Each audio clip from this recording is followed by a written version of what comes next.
기독교 신앙을 대표하는 핵심 단어 중에 하나가 믿음이라고 하는 단어입니다.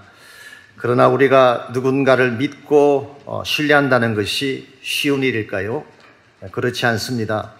그 대상이 사람이건 하나님이건 그 대상을 믿고 받아들인다고 하는 것은 생각처럼 쉽지 않습니다. 왜냐하면 우리 마음속에는 그것을 가로막는 크고 작은 벽이 형성되어 있기 때문입니다. YM의 열방대학의 교수였던 브루스 탐슨 박사는 이것을 마음의 벽이라고 불렀습니다. Walls of my heart. 예레미야 4장 19절 말씀에서 인용한 것입니다마는 이 마음의 벽이라고 하는 것은 어릴 때부터 우리가 인식하지 못하는 가운데에 오랜 세월에 걸쳐서 형성된다고 합니다. 예컨대 어릴 때 아주 부끄러운 일을 겪었다거나 부모님께 큰 상처를 받았다면 더 이상 상처를 받지 않기 위해서 마음의 방어의 벽을 샀습니다. 혹은 마음속에 증오심이나 적개심 같은 것이 심겨져 있다면 이것이 반항심이나 공격적인 마음의 벽이 되어서 우리 마음을 가로막는 것입니다. 우리가 잘 아는 히틀러의 케이스도 어릴 때부터 유대인에 대한 증오심이 심겨져 있었다고 합니다. 왜냐하면 어릴 때 아버지는 장사를 위해 집을 비우는 일이 많았는데 그때마다 그 어머니가 유태인과 바람을 피웠습니다. 이것을 보면서 마음에 굉장한 적개심과 분노를 안고 살았고 이것이 결과적으로 누구도 믿지 못하는 인격을 형성하게 되고 나중에는 잔혹할 정도로 파괴적인 열매를 남기게 된 것입니다. 우리 마음의 벽이라고 하는 것은 이처럼 우리 인생에 미치는 영향이 큰 것입니다. 한국의 어느 목사님 한 분은 어릴 때 받은 상처 때문에 오랫동안 노래 부르는 것을 스탑했다는 간증을 하신 적이 있습니다. 세문안교회를 담임하셨던 김동익 목사님의 이야기입니다. 이분이 초등학교 1학년 때 소풍을 갔는데 그때는 소풍을 가게 되면 마을의 어른들이나 부모님들도 같이 따라갔다고 합니다. 근데 담임 선생님이 점심 식사가 끝나고 오락 시간이 왔을 때에 이 김동익 학생에게 제일 먼저 노래를 하라고 했습니다. 그때 김동익 학생이 자기 생각에는 그게 어른들이 많이 와 있으니까 어른들이 아는 노래를 불러야 되겠다 생각을 하고 평소에 옆집 아저씨들이 잘 부르던 노래를 불렀습니다. 그랬더니 사람들이 배꼽을 잡고 웃는 것입니다. 그 노래가 뭐냐고 하면 누님 나 장가 보내줘라고 하는 그런 노래였습니다. 아니 초등학교 1학년 학생이 그런 노래를 부르니 안 웃을 수가 있겠습니까? 노래가 끝나자마자 엄마가 새파랗게 질린 얼굴로 달려와서 그런 노래 부르면 안 된다고 데리고 나옵니다. 선생님께서도 꾸중을 하시면서 꿀밤을 때렸습니다. 그때 그의 마음속에 깊이 새겨진 상처가 하나 있습니다. 아, 나는 노래를 하면 안 되는구나. 노래하면 창피를 당하고 노래하면 군밤을 얻어맞게 되는구나. 그래서 그때부터 일절 노래를 안 했습니다. 음악 시간이 오든 어떤 시간이 오든 입을 다문 것입니다. 이것이 그의 10년 가운데 눈에 보이지 않는 큰 마음의 벽이 된 것입니다. 그런데 대학을 졸업하고 신학교를 갔는데 한 가지 문제가 생겼습니다. 앞으로 목회를 하게 되면 찬송도 인도해야 되고 노래도 불러야 되는데 이제는 노래를 안 할 수가 없는 케이스가 된 것입니다. 졸업반이 되었을 때에 음악 시간에 반드시 실기시험을 봐야 되는데 평소 같으면 보지 않겠지만 어쩔 수 없이 노래하는 실기시험을 봤습니다. 그랬는데 본인 생각은 C나 D를 받을 줄 알았는데 B가 나왔어요. 그래서 그때부터 용기를 내가지고 나도 노래할 수 있겠구나 그렇게 생각하고 노래를 했다고 합니다. 나중에 한 사실입니다마는 그때 클래스에 35명이 강의를 들었는데 34명의 A를 받고 본인만 B를 받았다고 합니다. 어쨌든 간에 자기의 삶 가운데에 자칫했으면 평생 담이 되고 벽이 될 뻔했던 그것을 이런 것을 계기로 해서 깨뜨리고 목회하게 되었다는 간증을 오래전에 그분이 하셨습니다. 우리 모두의 마음속에도 우리가 인식하지 못할지라도 각양각색의 벽들이 쌓여져 있습니다. 그것이 열등감의 벽이든 상처나 분노의 벽이든 혹은 굳어져서 누구도 믿지 못하는 불신의 벽이든 우리가 이 벽을 깨뜨리지 아니하면 정말 보아야 될 소중한 것들을 볼 수가 없습니다. 내 마음속에 벽이 쌓여져 있게 되면 하나님이 보이지 않습니다. 하나님이 준비해 놓으신 모든 축복과 새로운 비전이 보여지지 않는 것입니다. 그러므로 우리가 진실로 건강하고 하나님이 기뻐하는 열매가 있는 그런 삶을 추구하기를 원한다면 내 마음속에 쌓여져 있는 나의 월을, 나의 벽을 깨뜨려야 하는 것입니다. 오늘 같이 읽은 본문에 보시면 예수님께서 본인이 하나님 아들 되심에 대한 증거들을 나열하고 있습니다. 사실 예수님께서 공생애를 사시는 중에 약 3년 동안 공생애를 사셨는데 가장 힘들었던 것 중에 하나가 믿어주지 않는 것 때문이었습니다. 무슨 기적을 행하든 어떤 말을 하든 사람들이 그를 믿어주지 아니할 때에, 여러분께서도 아마 그런 경험이 있을 것입니다. 선한 뜻으로 행했는데 잘한다고 한 것인데 사람들이 믿어주지 아니할 때 얼마나 마음의 상처가 되고 고통이 됩니까? 예수님의 경우도 3년 동안 열심으로 사역하고 많은 일들을 감당하셨는데 유대인들이 믿어주지 않았습니다. 그래서 오늘 본문을 통해서 최소한 누구도 부인할 수 없는 확실한 3가지 증거를 제시하고 있습니다. 그 첫 번째가 침례 요한의 증언입니다. 33절을 잠깐 보시면 너희가 요한에게 사람을 보내매 요한이 진리에 대하여 증언하였느니라. 혹시 기억나실지 모르지만 요한복음 1장 19절 이하에 보게 되면 침례 요한이 광야에서 말씀을 선포하고 외칠 때에 예루살렘에 있던 대제사장 그룹에서 사람들을 파견을 했습니다. 제사장들과 레위인들을 파견을 해서 요한에게 질문을 던졌죠. 당신이 혹시 그리스도입니까? 그때 요한이 아니라고 했습니다. 그럼 당신이 엘리야입니까? 엘리야도 아니라고 했습니다. 그럼 당신이 출애굽기에 약속된 그 선지자입니까? 그것도 아니라고 했어요. 그때 그 사람들이 그럼 도대체 당신은 누구입니까? 그때 침례 요한이 분명하게 증언을 했습니다. 나는 예수가 그리스도라고 하는 이 한 가지 사실을 전하기 위해서 하나님께서 이 땅에 보내신 소리에 불과합니다. 광야의 소리에 불과합니다. 요한은 이 선포를 통해서 모든 유대인들이 다 알아들을 수 있게 예수는 그리스도이다, 예수는 메시아여 하나님의 아들이라고 증언을 했습니다. 그 당시 침례 요한은 유대인들이 굉장히 존경하는 인물이었습니다. 그러므로 다른 사람도 아닌 상당한 권위와 무게를 가진 요한이 이와 같은 증언을 했다면 대다수의 유대인들이 그것을 받아들이고 믿어야 할 터인데 요한의 증언에도 불구하고 그들은 믿지 않았습니다. 그래서 두 번째 증거로 36절 보시면은 요한의 증거보다 더 큰 것 한 개를 소개를 하십니다. 36절, 내게는 요한의 증거보다 더 큰 증거가 있으니 아버지께서 내게 주사 이루게 하시는 역사, 곧 내가 하는 그 역사가 아버지께서 나를 보내신 것을 나를 위하여 증언하는 것이오라고 했습니다. 여기서 아버지께서 예수님을 통해 이루게 하신 역사, 여기 역사라는 말은 works, 행하신 일들을 의미합니다. 예수님께서 이 땅에 오셔서 수많은 사역들을 행하셨어요. 많은 기적을 행하시고 수많은 표적들을 행해 주셨습니다. 요한복음에만 예수님이 메시아라는 것을 보여주는 7개의 표적이 소개되고 있지 않습니까? 심지어는 죽은 지 나흘 된 나사로를 살리는 기적까지 행해 주셨습니다. 이 정도의 기적과 표적을 보았으면 유대인들이 예수가 하나님의 아들이신 것을 믿어야 하는데 끝까지 그들은 믿지 않고 당신이 하나님의 아들 된 증거를 보이라고 다구쳤어요. 그래서 37절에 보시면은 3번째 증거를 소개하십니다. 또한 나를 보내신 아버지께서 친히 나를 위하여 증언하셨느니라. 너희는 아무 때에도 그 음성을 듣지 못하였고 그 형상을 보지 못하였으며 그랬습니다. 여기서 아버지께서 친히 증언하신 증언, 즉 하나님 아버지께서 친히 예수가 그리스도다, 예수가 하나님의 아들이라는 것을 증언한 이 증언이 구체적으로 무엇을 뜻할까요? 39절 말씀을 보시면은 이것이 바로 성경입니다. 구약 성경 전체가 예수님이 하나님의 아들이심을 보여주고 있습니다. 이미 우리가 알고 있는 것처럼 구약 성경 전체의 주제는 하나님 나라예요. 그리고 그 주제의 주인공은 예수 그리스도십니다. 아브라함과 다윗의 후손으로 오실 예수 그리스도가 장차 하나님 나라를 이룩하고 하나님께서 이 땅에 보내신 하나님의 아들 메시아라는 사실을 확실하게 증거해 주었어요. 이와 같이 당대 최고의 권위를 가진 요한을 통해서 예수가 하나님의 아들이라고 증언을 하고 주님께서 직접 행하신 수많은 기적과 표적들을 통해서 하나님의 아들 되심을 증거를 하고 이것도 안 되니까 하나님이 친히 구약 성경 전체를 통해서 친히 말씀해 주셨음에도 불구하고 그들은 예수가 하나님의 아들이심을 믿지 않았어요. 여러분, 왜 이 유대인들이 끝까지 예수님의 하나님 아들 되심을 믿지 않았을까요? 증거가 부족해서 그랬을까요? 아닙니다. 이 말씀드린 것처럼 충분한 증거를 보여주셨어요. 그 이상의 증거가 또 어디 있겠습니까?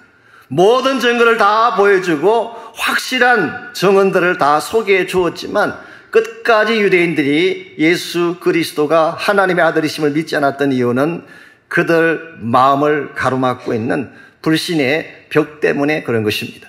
우리의 마음속에 이 불신의 장벽이 내려져 있으면 하나님께서 뭘 보여주셔도 믿을 수가 없습니다. 어떠한 축복을 보여주셔도 어떠한 기적을 행해 주셔도 그것을 받아들일 수 없게 되는 것, 이것이 바로 마음의 walls, 우리 마음의 벽들인 것입니다. 오늘 여러분과 제가 진실로 하나님을 체험하고 믿음의 세계가 무엇인지를 정말 깊게 경험하기를 원한다면 여러분 마음속에 있는 불신의 벽, 마음의 장벽을 깨뜨려야 합니다. 어떻게 하면 우리 마음속에 쌓여져 있는 이 벽을 깨뜨리고 하나님께 순전한 믿음으로 직접 나아갈 수가 있을까요?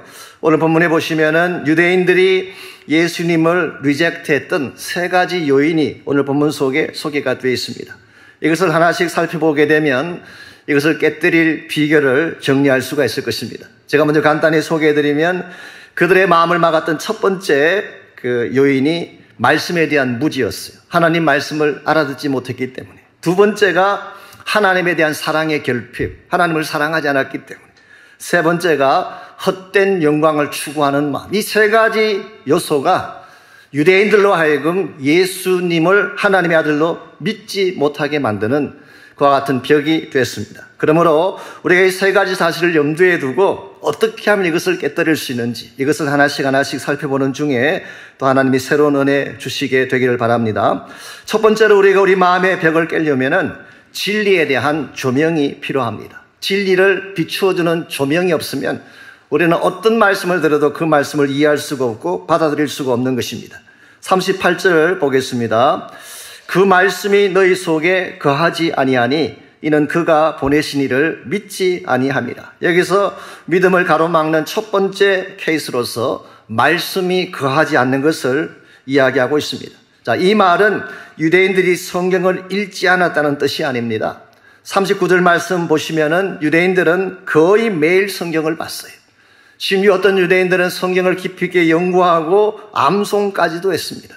이와 같이 성경을 그렇게 자주 읽고 연구하고 암송까지 했지만 그 하나님의 말씀 속에서 그리스도를 발견하지 못했어요. 이유가 무엇일까요? 말씀의 문자만 보았지 그 속에 담겨져 있는 하나님의 메시지, 하나님께서 정말 전달하고 싶어하는 진리를 보지 못했기 때문에 그런 것입니다. 오늘날도 마찬가지입니다. 흔히 독해력이 뛰어나고 논리적인 사람은 성경을 잘 이해하고 잘 정리하리라 생각을 하지만 우리의 세상적인 논리성이나 독해력이나 지성만으로 성경을 다 이해하는 것은 불가능합니다. 아무리 똑똑하고 IQ가 높은 사람이라도 본인의 지성만으로 하나님의 진리를 다 깨닫고 이해할 수가 없어요. 그래서 성경 말씀에 하면은 이 하나님의 계시의 말씀을 바로 깨닫게 하기 위해서 여러분과 저에게 주신 아주 소중한 축복의 선물이 하나 있습니다. 그게 바로 성령님이에요. 성령께서 조명해 주지 아니하면 우린 절대로 진리를 깨달을 수 없고 진리에게로 나아갈 수가 없는 것입니다. 이와 같은 성령의 역사를 우리가 일루미네이션, 조명의 역사라고 부르기도 하죠. 요한복음 16장 13절 14절을 보면 그것이 잘 기록되어 있습니다. 성령이 오시면 그가 너희를 모든 진리 가운데로 인도하시리니 그가 내 영광을 나타내시고 내 것을 가지고 너희에게 알리시리라고 했어요. 보혜사 성령께서 오시면 너희들로 하여금 모든 진리를 깨닫도록 진리 가운데로 안내해 주게 되고 그 보혜사가 나의 영광을 드러내고 내가 누구인지를 극명하게 알려주리라. 이런 의미에서 성령께서 하시는 사역 가운데에 그리스도와 관련된 제일 중요한 사역은 예수가 그리스도라는 것을 말씀을 통하여 깨닫게 하는 사역이에요. 이것을 보게 되면요, 이 말씀이나 복음을 듣고 우리가 예수를 믿게 됐는데요, 그게 우리가 똑똑해서 예수 믿게 된 게 아닌 것을 발견할 수가 있습니다.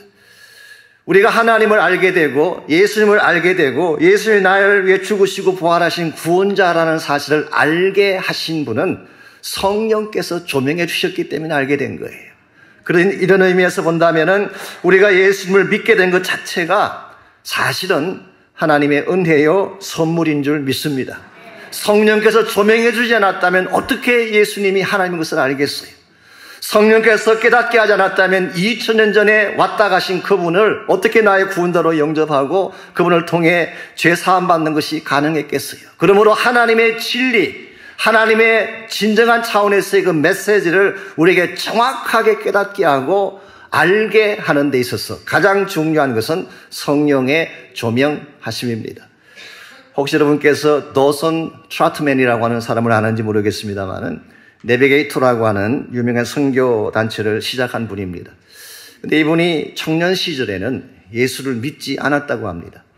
예수를 믿지 않았지만 교회는 가끔 나갔대요. 그래야지 예쁜 자매님들을 만날 수가 있기 때문에. 그런 어느 날 교회 갔더니 청년부에서 성경 암송 대회를 한다고 하는 광고가 났습니다. 보니까 상금이 괜찮아요. 그래서 본인은 예수를 아직 믿는 건 아니지만 이 상을 타기 위해서 열심으로 성경 구절을 암송을 했습니다. 그리고 당일날 대회에 나갔더니 뜻밖으로 그 교회 다니던 청년들, 신앙 좋다는 청년들은 제대로 다 외우지를 못하는데 이 더선 트라트만은 10개의 성경 구절을 완벽하게 다 암송을 하고 1등을 했습니다. 이것이 계기가 되어서 그때부터 예배도 열심히 나가게 되고 기도회도 참석하기 시작을 했습니다. 어느 날 길을 걸어가는데 문득 자기 마음속에 모든 사람이 죄를 지었으며 하나님의 영광이 이르지 못하더니 로마서 3장 23절 말씀이 생각이 났어요. 자기는 아무 의미 없이 그냥 암기했던 것인데 그게 갑자기 생각이 난 것입니다. 멈칫해서 발걸음을 멈추었는데 이번에는 죄의 삭선 사망이요라고 하는 로마서 6장 23절이 생각이 났어요. 이게 무슨 일인가 라고 생각하고 또 멈추었더니 이번에는 로마서 5장 8절 말씀이 생각납니다. 우리가 아직 죄인 되었을 때 그리스도께서 우리를 위하여 죽으심으로 하나님께서 우리에 대한 자기의 사랑을 확정하셨느니라. 여러분, 이와 같은 말씀들을 생각나게 하신 분이 누구일까요? 이게 바로 성령께서 하신 것입니다. 이와 같이 본인은 전혀 기대를 하지 않았는데 이런 말씀들이 생각나기 시작하면서 마음속에 두려움이 찾아오기 시작했습니다. 이걸 어떻게 내가 해야 되나? 그래서 그가 그 자리에 무릎을 꿇고 어떻게 하면 좋을까 생각하는 순간 요한계시록 3장 20절이 생각이 났대요. 볼지어다 내가 문 밖에 서서 두드리노니 누구든지 내 음성을 듣고 문을 열면 내가 그에게로 들어가 그로 더불어 먹고 그는 나로 더불어 먹게 되리라. 그 말씀을 붙잡고 지금 주님이 내 마음 밖에 와 계시는구나, 이 사실을 인정하고, 좀 이상한 케이스긴 하지만 그분이 길거리에서 예수님을 영접하고 하나님의 사람이 됐습니다. 그때 이 트라트만이 크게 깨달은 사실 하나 있습니다. 하나님 말씀이라는 것이 이렇게 중요하구나. 이 말씀을 우리 심령 속에 심어주고 이 말씀이 성령과 함께 가게 만들기만 한다면 엄청난 변화의 일들을 일으킬 수가 있겠구나. 그래서 시작한 것이 내비게이터라고 하는 선교 단체입니다. 처음에는 샌디에고에 있는 해군 본부에 들어가서 잠깐 다녀가는 군인들에게 복음을 전가하는 일을 하다가 이것이 나중에 대학교로 퍼지게 되고 오늘날은 여러분이 아시는 바처럼 전 세계 수많은 곳에 수많은 청년들을 변화시키는 그런 사역이 됐습니다. 본인은 정작 고등학교밖에 나오지 않았지만 전 세계 청년들을 움직이는 위대한 일을 감당하는 일꾼으로 하나님께 쓰임 받은 것입니다. 사랑하는 성도 여러분, 진리는 이처럼 위대한 것입니다. 사람을 바꿔놓습니다. 완전히 비전을 뒤집어 놓는 것이 이 진리의 파워인 것입니다. 이 진리가 나의 진리가 되어져서 내 삶을 변화시키기를 원한다면 반드시 성령께서 함께 가셔야 됩니다. 그래서 여러분의 마음 가운데에 복음의 씨앗, 말씀의 씨앗이 중요하지만 이 말씀이 성령의 조명을 받아서 진리를 향해 나가게 될 때 믿음을 갖고 주님을 만날 수 있게 되고 하나님 역사에 참여할 수가 있게 됩니다. 두 번째로 우리가 마음의 벽을 깨뜨리고 하나님께 나아가려면 사랑의 관계를 정립해야 됩니다. 이 사랑의 관계가 만들어지지 아니하면 하나님께로 나아갈 수가 없습니다. 40절에서 42절까지를 보시면 먼저 40절, 그러나 너희가 영생을 얻기 위하여 내게 오기를 원하지 아니하는도다. 바로 앞절과 연결시켜 보면 너희가 성경을 보고 성경이 나에 대해서 이야기하고 있는 것인데도 불구하고 너희들이 내게로 나오지 않는구나. 그리고 42절에서 이렇게 말합니다. 다만 하나님을 사랑하는 것이 너희 속에 없음을 아노라. 우리말 번역에는 다만이라고 번역을 했지만 New Living Translation에서는 because라고 번역을 했어요. Because I know you don't have God's love within you. 너희들 마음 가운데 너희들 속에 하나님을 사랑하는 것이 없기 때문에 이것이 바로 이 사람들 유대인들로 하여금 믿음을 갖지 못하게 한 근본 원인이고 이것이 궁극적으로 예수 그리스도를 리젝트한 이유이기도 했습니다. 여러분 유대인들이 진실로 하나님의 사랑을 알았더라면 하나님께서 그토록 많이 보여주신 그 사건들을 보면서 수없이 많이 증거해 주신 메시아닉 표적들을 보면서 어떻게 예수 그리스도를 믿지 않을 수가 있었겠어요. 그런데 이미 그들의 마음이 하나님과 단절된 상태에 있었기 때문에 하나님이 무슨 말씀을 하시건 어떤 표적을 보여주시건 그들에게는 와닿지 않았고 결과적으로 그들은 예수를 믿지 않게 된 것입니다. 이런 의미에서 믿음과 사랑은 뛸래야 뛸 수 없는 밀접한 관계 속에 있습니다. 사랑하면 상대를 믿을 수가 있어요. 인간관계에서도 그렇습니다. 서서 내가 지금 조금 납득이 덜 가도 사랑하는 사람이 뭐라고 이야기하면 뭔가 이유가 있겠지 그러고 그 사람을 신뢰하는 것입니다. 내가 사랑하는 대상이 말을 할 경우에는 파츠로 메주를 쓴다고 해도 믿는 것입니다. 그런데 사랑하지 않는 자가 이야기하는 경우에는 콩으로 메주를 쓴다고 해도 믿지 않는, 요즘 사람들은 메주가 뭔지를 몰라서 콩으로 두부를 만든다고 해도 정말 우리가 보기에 당연한 것임에도 불구하고 사랑하지 않는 자가 이야기하면 믿어지지 않는, 왜냐하면 이 사랑이라고 하는 것은 신뢰를 통해서 이루어지는 것이기, 마음의 신뢰의 고리가 끊어지게 되면 어떤 케이스라도 사랑을 이야기할 수가 없습니다. 오늘 가정이나 사회에서 일어나고 있는 대다수의 문제들은 바로 여기서 시작하는 것입니다. 우리 마음의 신뢰가 깨어지고 마음의 정작이 있어야 될 사랑의 관계가 부서지기 시작할 때에 우리 가정이 어려움을 겪게 되고 사회가 혼란을 겪는 것입니다. 우리 인생의 근본 문제가 어떤 제도나 정치나 사회 구조에 달려있는 것일까요? 여러분 생각에 제도를 바꾸고 시스템을 바꾸게 되면 모든 문제가 해결되고 모든 어려운 것들이 행복으로 바뀌어질 수가 있을까요? 저는 거기에 동의하지 않습니다. 더 중요한 것은 나의 마음이에요. 내 마음이 깨어져 있으면 무엇을 갖다 주어도 행복할 수가 없습니다. 내 마음의 사랑이 사라지고 나면 어떠한 좋은 조건 속에 살아도 가정에 행복할 수가 없는, 이런 의미에서 우리가 모든 것을 다 갖추었다고 할지라도 사랑의 관계가 깨어지면 모든 것이 다 부서지게 되는 것입니다. 특별히 여러분과 제가 하나님과의 관계에 있어서 하나님과 우리의 사랑의 관계가 깨어지게 되면 우리가 소유한 모든 것들이 다 무너지게 되고 다 붕괴될 수밖에 없습니다. 사랑하는 성도 여러분, 우리가 아무리 다른 것들을 잘 갖추고 있어도 하나님의 사랑을 거부하고 하나님의 그 마음에 대해서 우리 마음의 문을 닫아버리게 되면 절대로 하나님의 축복과 능력이 우리에게 임할 수가 없습니다. 여러분들께서 회복할 것이 참 많겠지만 가장 근본적이고 중요한 회복이 하나님과의 관계성의 회복이에요. 혹시라도 하나님과 좀 멀리 떨어진 가운데 있는 분이 혹시 계신다면 속히 하나님과의 관계를 회복하시기 바랍니다. 예배를 회복하십시오. 찬양과 감사를 회복하시기 바랍니다. 주를 향해 나아가 부르짖고 메어 달렸던 그 아름다웠던 주님과의 만남의 시간들을 회복하셔서 하나님의 사랑의 관계가 풀려지게 되면 모든 것이 해결되어지고 하나님이 준비해 놓으신 더 높은 차원의 축복을 누리게 되는 것입니다.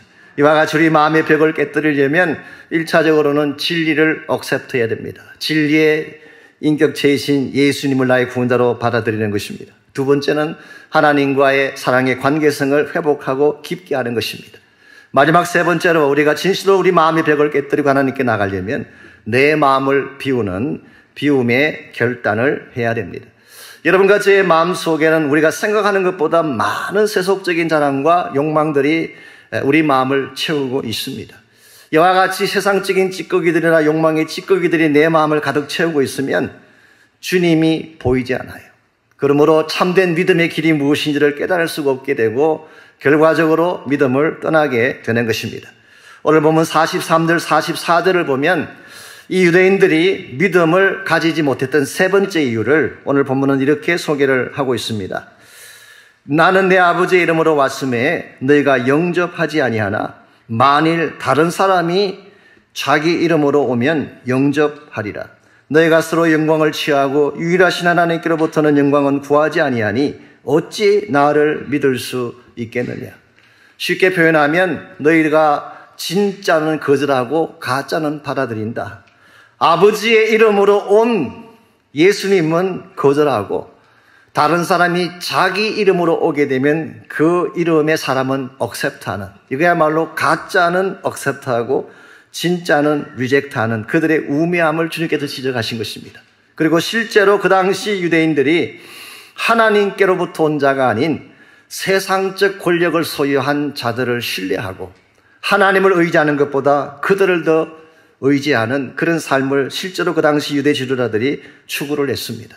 그래서 하나님을 믿는다고 고백은 했지만 실제로는 세상 권력을 장악하고 있는 로마 정부를 더 신뢰하고 그들을 통해서 부와 지위를 누리기를 소원했던 것, 이것이 그 당시 유대 종교 지도층의 모습이었습니다.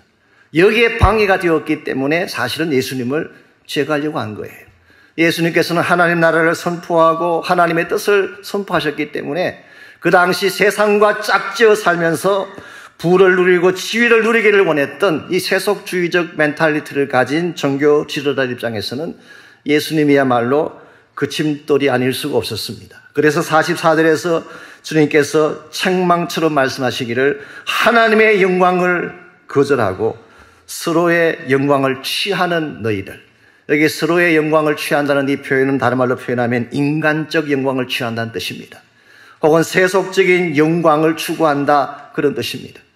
여러분, 세속적인 영광과 하나님으로부터는 영광은 다릅니다. 세상의 영광은 높아지는 것이 영광이에요. 더 군림하고 더 많이 누리는 것이 세상 사람들이 말하는 영광의 내용입니다. 그러나 하나님의 영광은 반대예요. 낮아지는 것이 영광입니다. 더 섬기고 더 포기하는 것이 영광이에요. 심지어는 자신을 희생함으로 온 인류를 살게 하는 것이 하나님께서 말씀하신 진정한 영광이에요. 이것이 바로 예수님께서 십자가를 선택한 이유이기도 했습니다. 세상 사람들은 높아지는 영광을 추구하기 위해서 부를 추구하고 권력을 추구하며 살아갔지만 예수님은 하나님의 영광을 이 땅에 실현하기 위해서 낮아지고 포기하고 마지막 피 한 방울 남기지 않고 죽기까지 복종하심으로 하나님의 거룩한 목적을 이룩하신, 이것이 바로 주님께서 우리에게 보여주신 참된 영광의 길이었습니다. 여러분은 어떤 영광을 추구하며 이 땅을 살아가고 계시는지요? 우리의 마음속에 세상적인 욕망이 많으면 많을수록, 우리의 마음 가운데 세속적인 소유욕이나 사랑이나 탐욕이 많으면 많을수록 그리스도는 줄어가게 돼 있어요. 세상이 많으면 그리스도가 들어올 자리가 없기 때문에. 그러나 반대로 나를 피워내어서 내 안에 내가 없어지기 시작하게 되면 그리스도가 내 안을 가득 채우게 되고, 그때 비로소 우리의 삶이 하나님이 기뻐하는 영광된 아름다운 삶이 되는 것입니다. 여러분 안에 여러분이 차지 않고 그리스도 가득 차게 되면 비로소 여러분 안에 계신 그리스도께서 일하기 시작합니다. 그분이 소유한 모든 능력이 여러분의 소유가 되고 그분이 가지신 모든 성품과 인격이 여러분 삶의 열매가 되어 나타나기 시작하고 그분이 가시는 삶의 방향이 여러분 인생의 방향이 되어서 하나님이 기뻐하실 영광된 목적을 향해 달려가게 되는 것입니다.